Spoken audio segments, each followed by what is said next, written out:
Lovely. That is not Everest. And that is a Mercedes.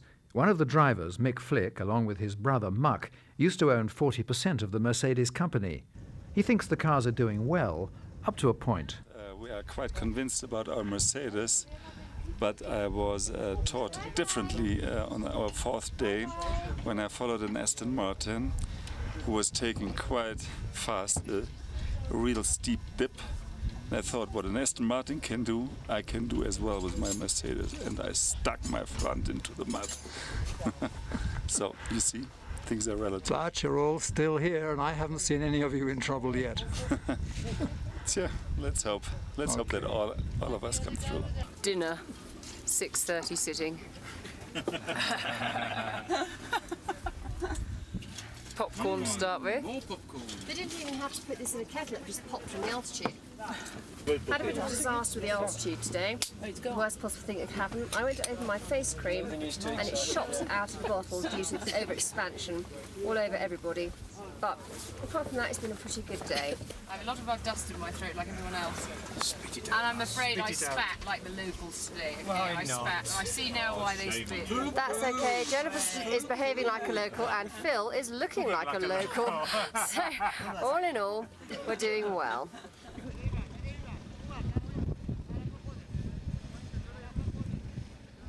The Danish-driven Bentley makes it to the camp after a trying day.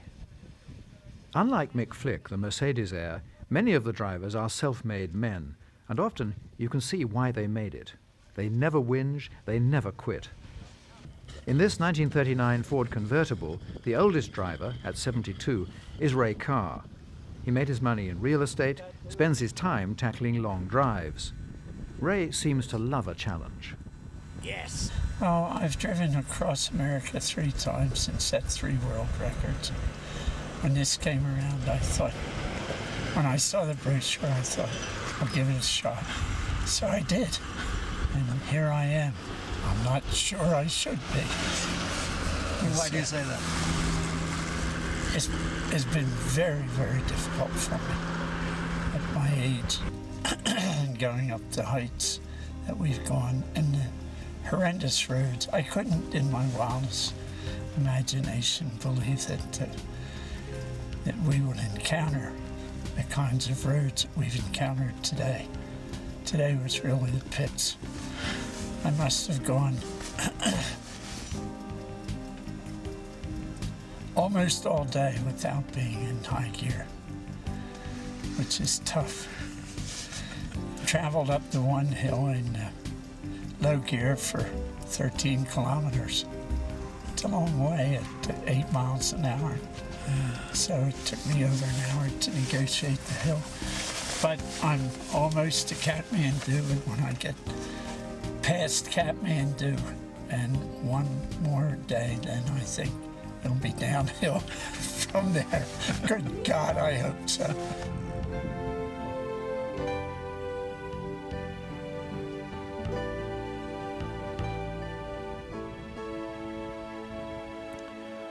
Lord Montague is still at work with his camera. There's one last shot he'll have to try for.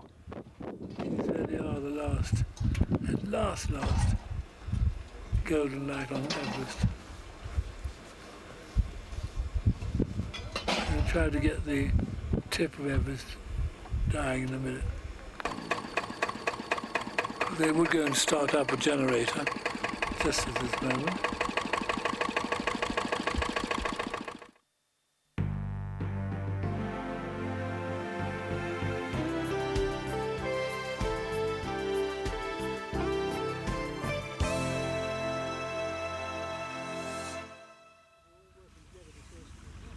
Before Nepal and Kathmandu, one more camp in Tibet. To get us there, there's a petrol tanker. The gas is free, courtesy of the Chinese government. So the program this morning is to shave in a drop of water and then go and queue for petrol. No one has forgotten that the last time we got gas from a tanker, there was water mixed with it. But there's really no choice. What's on offer here might bring your car to a stop in the middle of nowhere, but not taking it certainly will. The first starters roll for another day of roads and streams.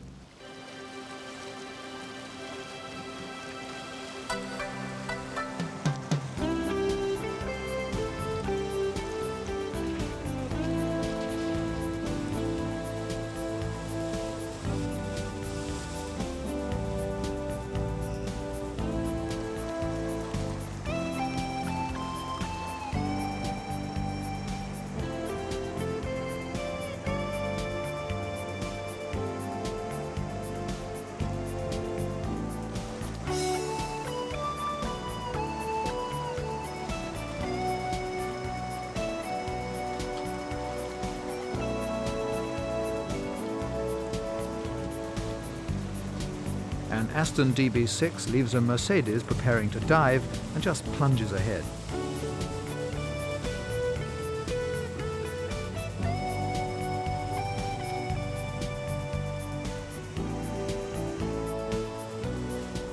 Chauffeured in the Peugeot he used recceing the route from Peking to Paris, Philip Young ploughs through.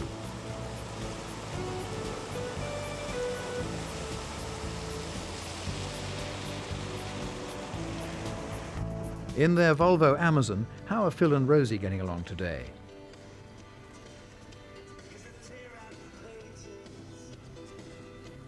On board they have the rally secretary, Sarah Catt, whose father and brother are leading the rally.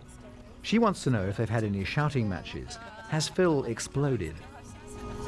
Haven't had any shouting matches. Yeah, we had that this morning. I raised my voice. Have you got to drive like that? We'll get out now. Is that the first time I've raised my voice? It's absolutely the first time. I was shocked. Get the vibe of the hair. Yeah, they'll be watching. They'll be watching going, I think it Phil needs a says. bit of feeling. Feel it. Hold on. That's better. Yeah, okay. Let's just get it right. Thanks, Okay. darling. Okay. Lovely. I was offered, It's a modelling job now, was isn't it it? 100? No, what was it? How much was I offered to suck your toe last night? 20 quid. I was offered That's- 20 yeah, you quid wouldn't to even suck take- her toe last. She had washed them. They were clean. Did you even contemplate it? No, I don't think you did. I know, 50 quid was a contemplation, wasn't it? Yeah, I said 50, and they wouldn't go to 50.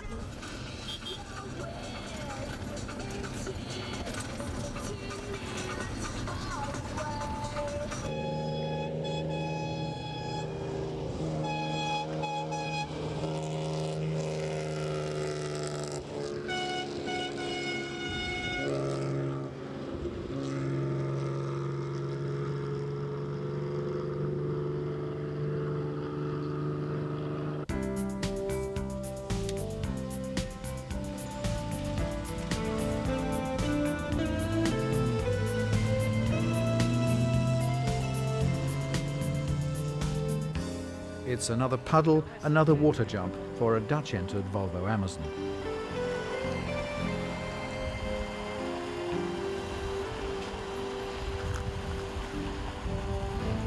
A bit of a problem, but not all that bad, really. Donkey path. There's a little problem here. Wunderbar. Now it's exuberant Maria Noor in Milady. Jawohl, milady. Here we go. All right.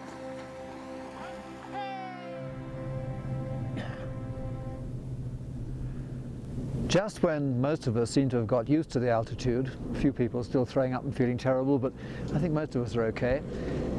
We're at about our highest point. The Himalayas seem to be below us over there.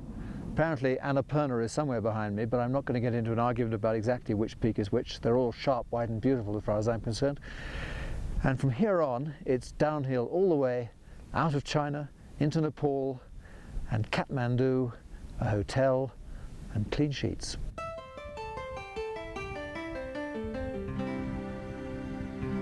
Or so we thought, but things began to go wrong, and by the time Rosie and Phil stopped for lunch, the schedule was in a mess. Yum. Bit of a dark morning one way or another. We're at the top of the pass between somewhere else. Was it China, Tibet, Nepal, India?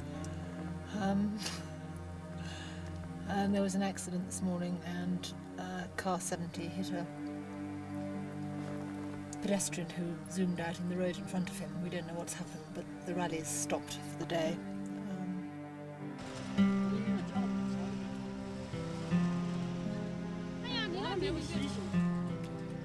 Car 70 is a German-driven Mercedes. This is not the first time pedestrians in the Third World have been hit by Western rally cars. Apparently, the victim ran out into the open road from behind a parked lorry. The Mercedes driver says it was impossible to avoid him. We hit somebody at the road.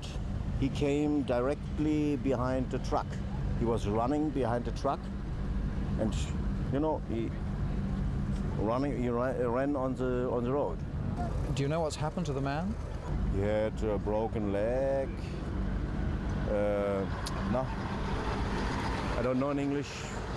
Head injuries? But not so serious as the doctor said. So we really don't know exactly what he had. But there was no chance. We paid the hospital and we paid what it was, $400 for 2 months out of job.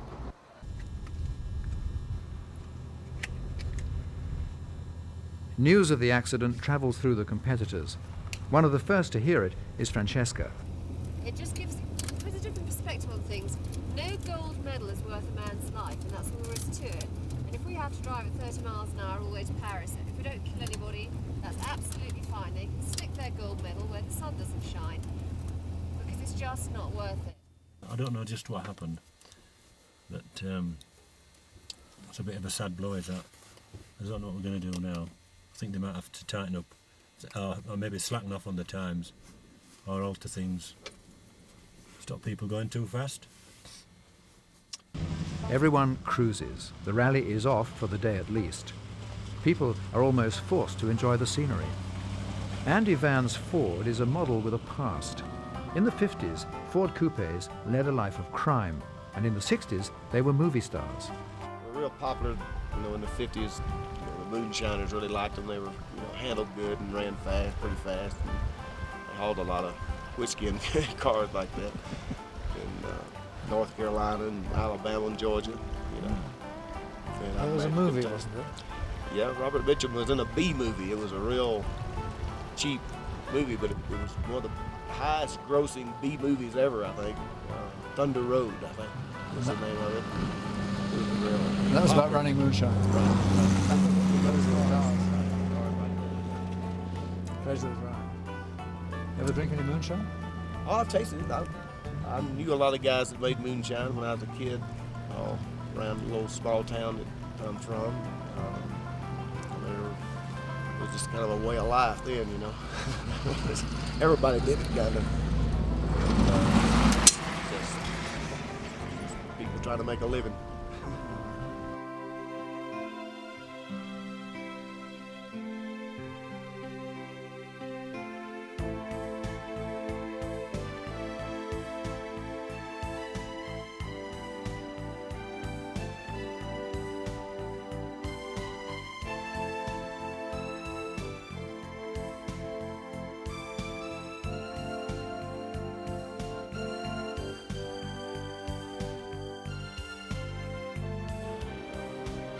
Thomas Noor is heading for, we're not sure where now. Is it still Kathmandu?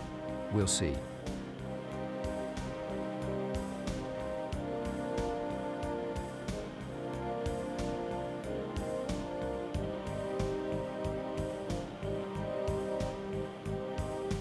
The Cortina is still leading the field, and the terrain's getting rugged again. A good backdrop for the Noor's Mercedes and Maria Noor in designer overalls.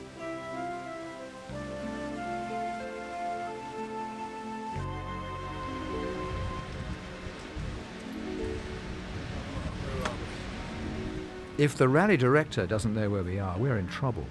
We are in fact stuck. We've known for a week that a landslide swept away the road to Nepal and to the luxury of Kathmandu, and now the word is that the road's not clear yet.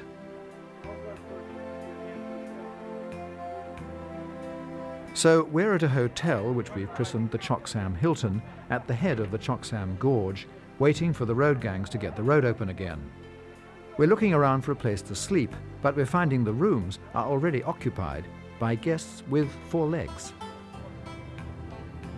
So it's tents again and camp cooking. Too Tall Don has a delicacy for political gourmets. This bread has a history. It was invented by the people of Iran at the time of a national war to feed the troops so that the bread would not freeze and spoil.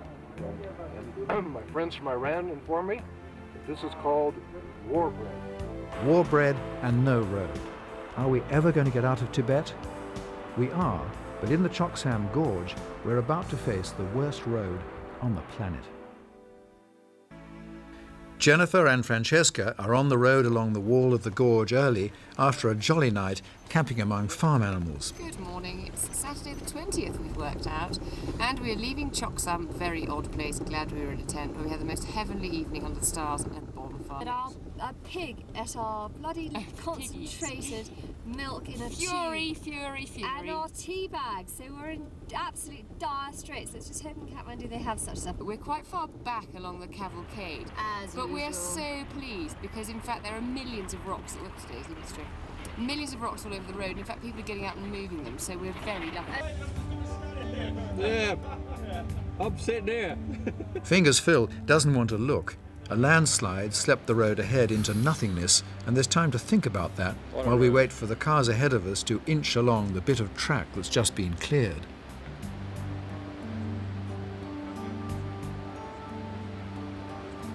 We've got some pretty treacherous road here. We're going down in convoy and probably going through what was reported to be the landslip area. And the road is pretty rough.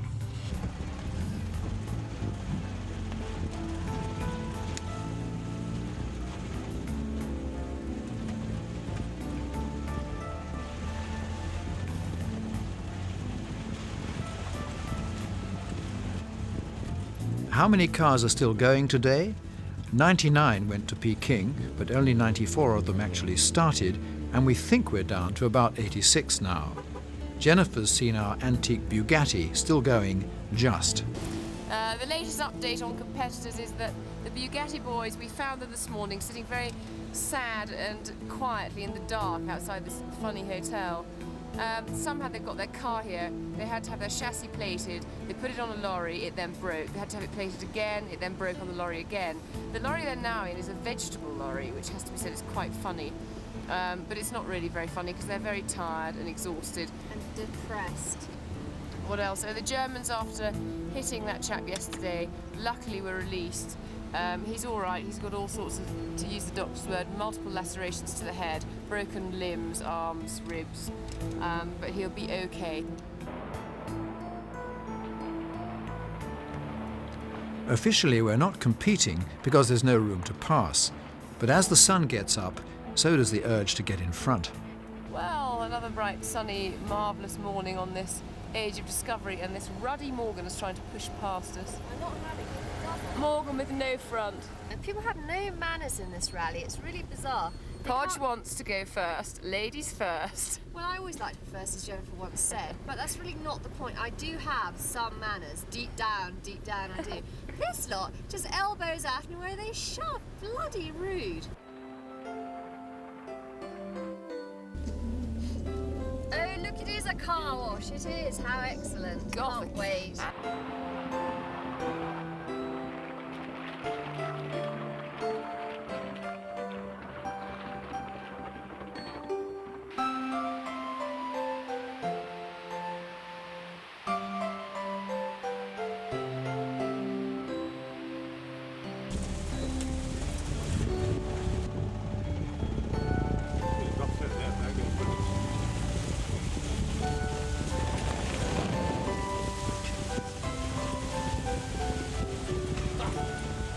After Mother Nature's car wash, there's a hold-up. Jennifer makes another attempt to work out who's here and who isn't. Now, from the back we have the Blue Boys, we have Mr. Pushy Jaguar, Triumph Spitfire, somehow against all odds has arrived so far. Then we have Stone-Faced Rosie and Too Cool for His Own Good Phil. Now we're on the stretch that was swept away by the landslide. The tents belong to the road gang who cleared a passage through. Halfway down the gorge is a tired little town, Jiangmu. There are shops, a luxury we haven't seen for ages. Fingersphil's Jeep and Jennifer's Volvo drive in at the same time. Well, here we are in Zhangmu. Extraordinary one-street town. No, I think we're back in civilization. I see shops selling everything and a bank. And backpackers gear. And people look like they wash here, and there's electricity. Sorry, I'm sounding a bit excited, but it's true. People also still pick their noses, but still. But I mean, look at the shops, there's stuff to buy and all sorts of things. Oh, we're obviously in the high street here. Yeah. We should be stopping and doing a bit of shopping. I tell you what, it'd be bloody cheap. That's where all the rocks come. Filled in. They're washing clothes. Hallelujah! They're washing clothes. Friendship Barber Shop. You, a bit smelly. Friendship Barber Shop. In you go, Jennifer. Yeah. The whole town does stink. It's more pungent than the slums of Rio, pongier than Singapore in the bad old days. Just hold your breath and take this chance to get rid of the last of your Chinese money.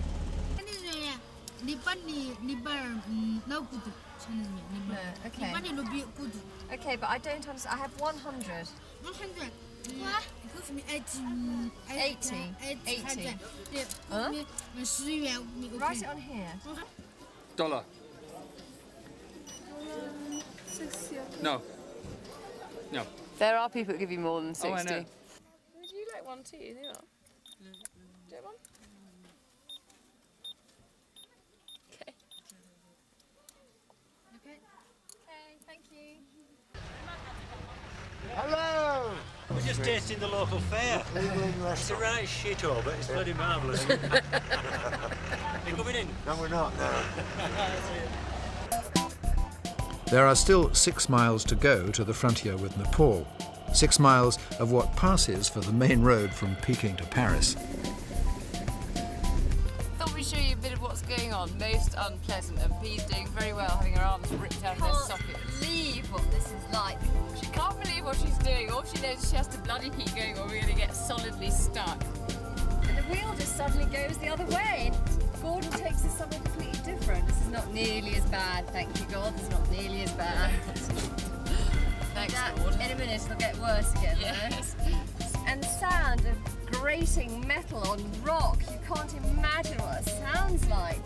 And you know that yet again the chassis, or we keep telling ourselves it's the bodywork, but I don't think they see, listen to that. I don't think it is it. I think it's the whole bloody car. This is better than any scary ride at Alton Towers, I can tell you. Oh, these I can't see the stops. front. What's the matter with them? Stop on the hill, stop here. Oh, far out. Now we've grounded. Up ahead, David Bull and the wife and mother-in-law aren't sure whether they're on a road or a river.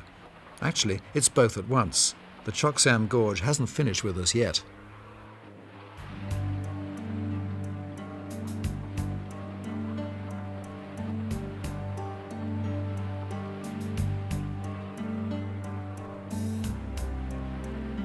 The Dutch-driven Railton has run aground, and David Bull's rover is soon sailing into trouble as well.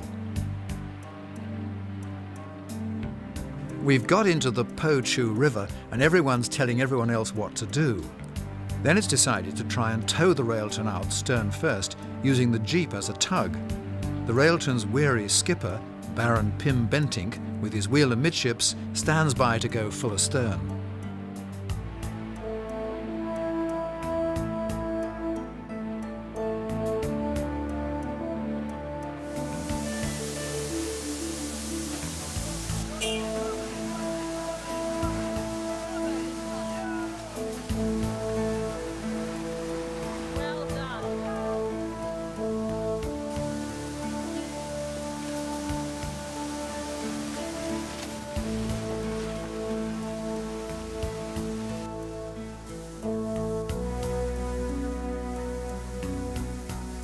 The Jeep was made for this sort of thing, but not the 1950 Ford coupes from Alabama.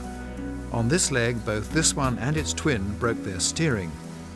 They were only saved when Andy Van managed to go ahead in another car and find a Chinese welder and then somehow bring him up here on a hired scooter. I rented the motor scooter from him. I told him I'd give you $1,500, whatever the money was at that time, I can't remember. He wanted $3,000, so I said, I'll give you $1,500 now, $1,500 when we get there. Fine. So off we go on this scooter. But it was a little, like a Honda 90. And we'd get up the road, and I'd have to get off and run up the hills because it wouldn't pull both of us up the hill. I'd get off and run, and I'd get back on.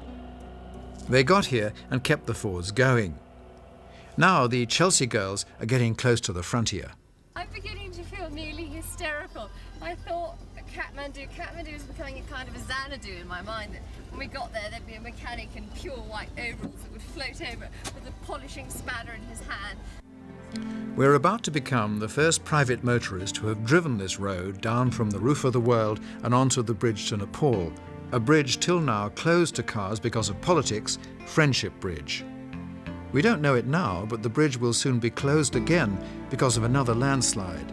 So we're poised to leap through a window between politics and natural cataclysms.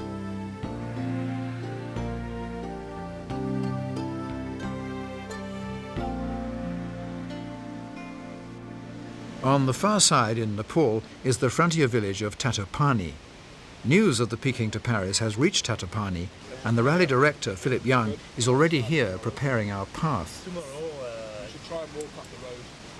Philip Young's mission is to speed up customs and immigration. He aims to apply his powers of persuasion to the officer in charge of obstruction, delays, red tape, and all-round inertia. Yeah, but we've been waiting here half an hour.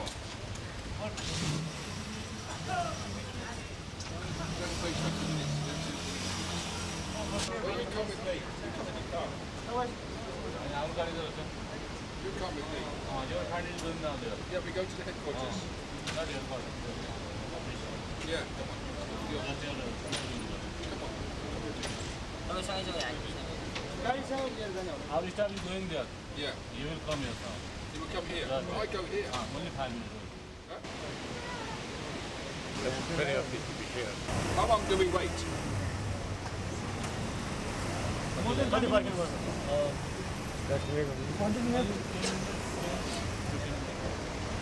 you come with me? Huh? You come with me in the car. We go to the headquarters. They might want money for this, you know. Where do you come from? England. It turns out that far from obstruction and red tape, the Nepalese are rolling out the red carpet. And the red powder too, a form of welcome we haven't experienced before.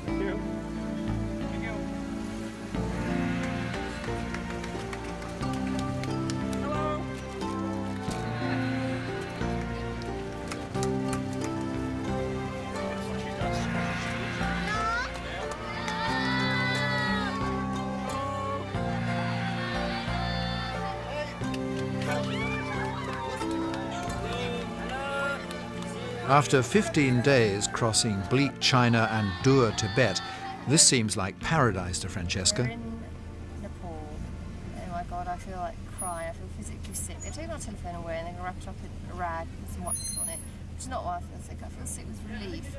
We've got through that section. That was unreal. I cannot believe that I've just driven across the Himalayas. I can't believe I've just driven across the Himalayas in this car, water boy. That's beautiful, thank you. Thank you so much. Bye. Thank you. Bye-bye.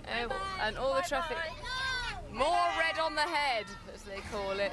Do you think that makes all the difference? Don't we look marvellous? The trouble is the red stuff's gone all down our noses.